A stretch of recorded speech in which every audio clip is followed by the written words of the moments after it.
Татар теленең Татарстан Республикасында дәүләт теле һәм бөтен дөньяда яшәүче миллионлаган кешенең туган теле буларак мәгълүмати технологияләрдә киң куллануы сөендерә. Бүгенге тел сагында сәхифәсе татарча сөйләмне һәм текстларны дөрес, эчтәлекле һәм сыйфатлы итү өчен гамәлгә кертелә торган интернет-ресурслар турында булыр. 20-30 еллык интернетта татар телендәге текстлар аз иде.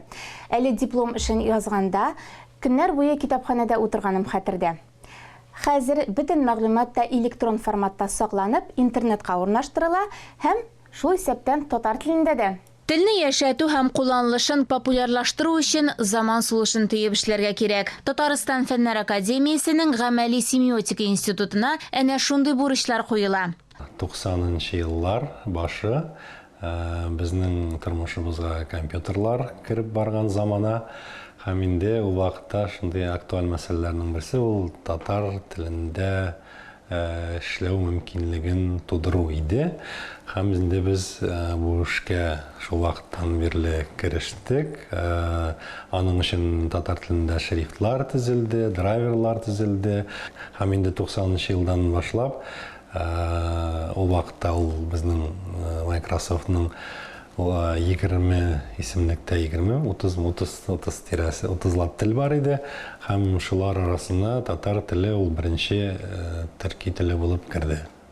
Һәм инде бу нәрсәне аңлата гади кулланучы Windows системасын куйган очракта аның татар теле эшләү мөмкинлеге бар.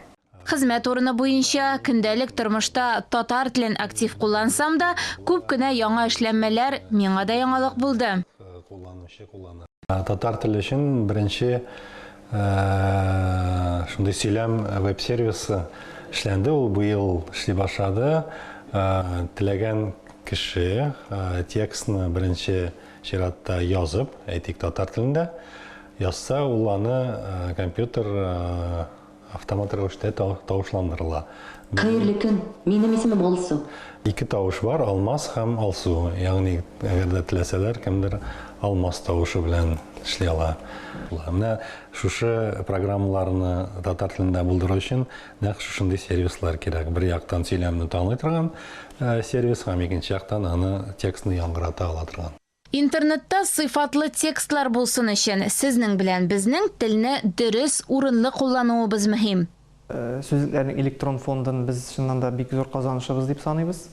Чөнки ничек кенә эздекле күзәтеп барсаң да сүзлекләр бөтен сүзлекләрдә үзеңә булдыру мөмкинлеге юк. Электрон фонд сез әйткәндә телефоның булганда яки компьютерың булганда бөтен мөмкинлекләрне бер юлы бер урында бирә.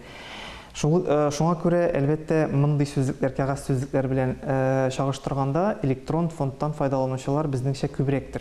Беренчедән ул яшьрәкләр, икенчедән безнең хәзер тәрҗемәчеләрдә, редакторларда күбесе компьютер артында утыра. Эзләүчеләр саны 900-гә 1000-гә җитте дип әйтим дөресрәге. Һәм ул эзлекле рәвештә үсеп бара. Уртача күрсәткечләребез бүген 800-900 дип әйтә алабыз. Әйдәгез хәзер электрон сүзлекләр кулланылышын гамәлдә тикшереп карыйк әле. Эзләү юлында сүзлекләрнең электрон фонды дип язабыз. Һәм беренче нәтиҗә буларак безнең шушы рәсми сүзлек.antat.ru. Әйдәгез общественный сүзе татар теленнән ничек тәрҗемә ителә икән? Сынап карыйк әле. Игътибар итегез, общественный сүзе татар телендә төрле тәрҗемә ителә икән.